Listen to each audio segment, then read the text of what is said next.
Hello friends, welcome to my channel MSc zoology gnu classes. Friends, आज की video में हम आपके लिए लेकर के आए हैं सेल बायोलॉजी, जो मॉलिक्यूलर सेल बायोलॉजी है हमारी, उसका टॉपिक ट्रांस एपिथेलियल ट्रांसपोर्ट।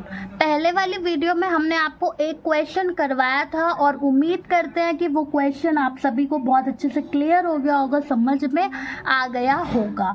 अगर कोई डाउट है तो वो आप कमेंट में पूछ सकते हैं। अगर वीडियो अच्छी लगे तो प्लीज़ प्लीज़ प्लीज़ वीडियो को लाइक एंड शेयर ज़रूर करें, ज़रूर से ज़रूर करें। चलिए स्टार्ट करते हैं आज की ये वीडियो। सो देखिए, describe the facilitated diffusion process, यानी इस वीडियो में हम फैसिलिटेटेड डिफ्यूजन को पढ़ेंगे। सो देखिए, फैसिलिटेटेड डिफ्यूजन होता क्या है।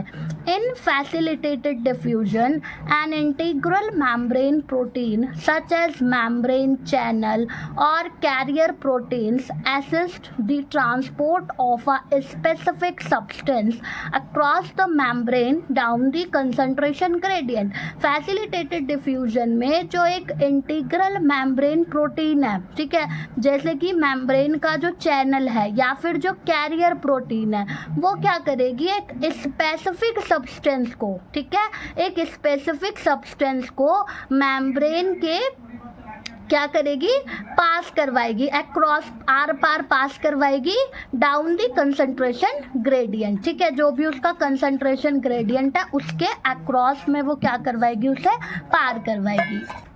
सो ये जो फैसिलिटेटेड डिफ्यूजन है, इसका पहला टाइप देखिए, a channel mediated facilitated diffusion.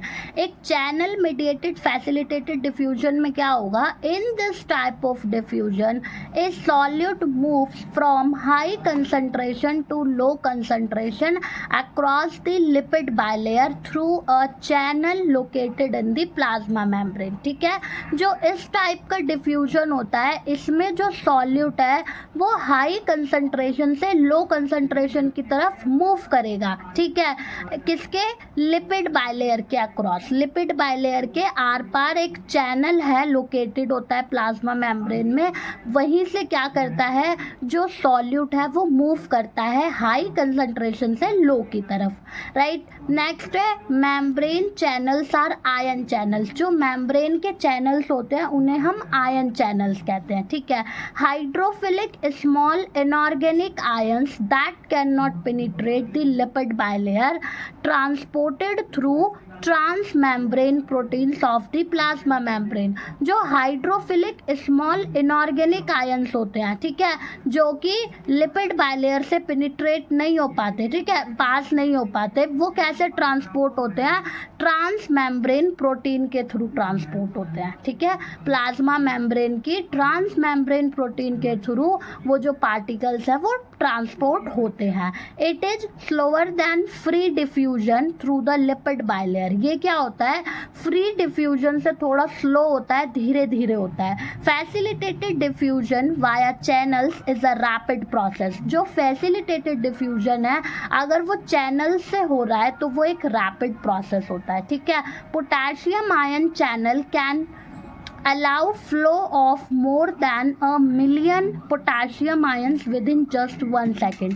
अगर हम पोटेशियम आयन चैनल की बात करें तो पोटेशियम आयन चैनल जो है वो अलाउ करता है फ्लो किसका, काफ़ी मिलियन से भी ज़्यादा जो पोटेशियम आयंस है वो 1 सेकेंड में फ्लो कर सकते हैं। राइट, नेक्स्ट आता है हमारा गेटेड चैनल। गेटेड चैनल में क्या है, when a part of the channel protein act as a plug or gate. जब कोई पार्ट जो है चैनल प्रोटीन का वो एक प्लग या गेट की तरह काम करता है, तो ऐसे चैनल को गेटेड चैनल बोला जाता है। ठीक है, जब एक पार्ट जो होता है चैनल प्रोटीन का वो किसकी तरह काम करता है, एक प्लग की तरह या गेट की तरह काम करता है, तो ऐसे चैनल को गेटेड चैनल बोला जाता है। When the gates of a channel are open, right, जब चैनल का गेट ओपन होता है तो ion movement occurs down their electrochemical gradient. तो जो आयंस की मूवमेंट है वो उनके इलेक्ट्रोकेमिकल ग्रेडियंट के अकॉर्डिंग होती है।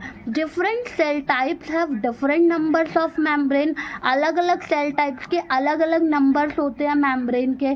ठीक है, बाउंड आयन चैनल्स, तो thus having different permeabilities to various ions। तो इस तरह से उनके पास अलग अलग permeabilities होती हैं अलग अलग ions के लिए।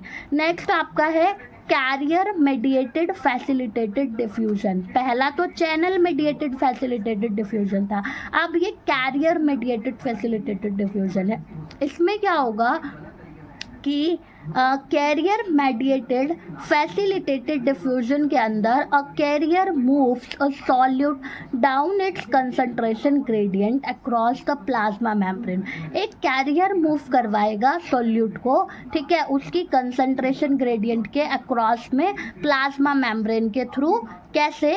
Binding site of the solute to a specific carrier. जो कैरियर होगा ना, तो जो सॉल्यूट है वो उसकी जो बाइंडिंग साइट होगी कैरियर की, उससे बाइंड हो जाएगा, जुड़ जाएगा। और बाइंड होने के बाद क्या होगा?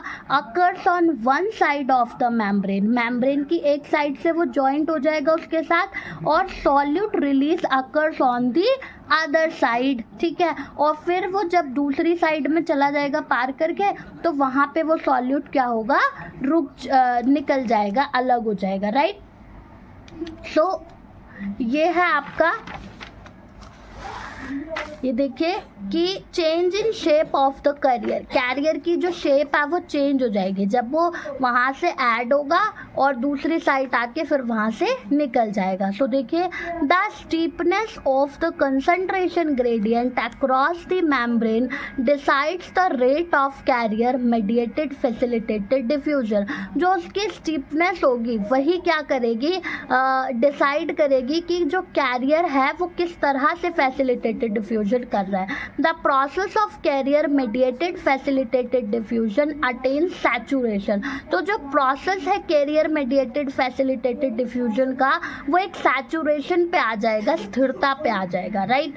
Limited number of carriers in plasma membrane. Plasma membrane में बहुत ही कम नंबर्स में, मतलब एक लिमिटेड पॉइंट में जो कैरियर्स है वो होते हैं। When all of the carriers are occupied by the solute. अगर सारे कैरियर सॉल्यूट्स ऑक्यूपाई कर लेता है तो जो ट्रांसपोर्ट है वो मैक्सिमम हो जाता है, ठीक है। अब ट्रांसपोर्ट मैक्सिमा है क्या? Number of carrier molecules available in the plasma membrane. एक प्लाज्मा मेम्ब्रेन में कितने number of carrier molecules available है? अपर लिमिट पे for the transport of molecules. Molecules के ट्रांसपोर्टेशन के लिए वही क्या कहलाता है? ट्रांसपोर्ट मैक्सिमा कहलाता है, राइट। सो फ्रेंड्स, आज की वीडियो में इतना ही। जल्द ही और भी क्वेश्चंस आपके लिए लेकर के आएंगे। तब तक के लिए बाय बाय, थैंक यू।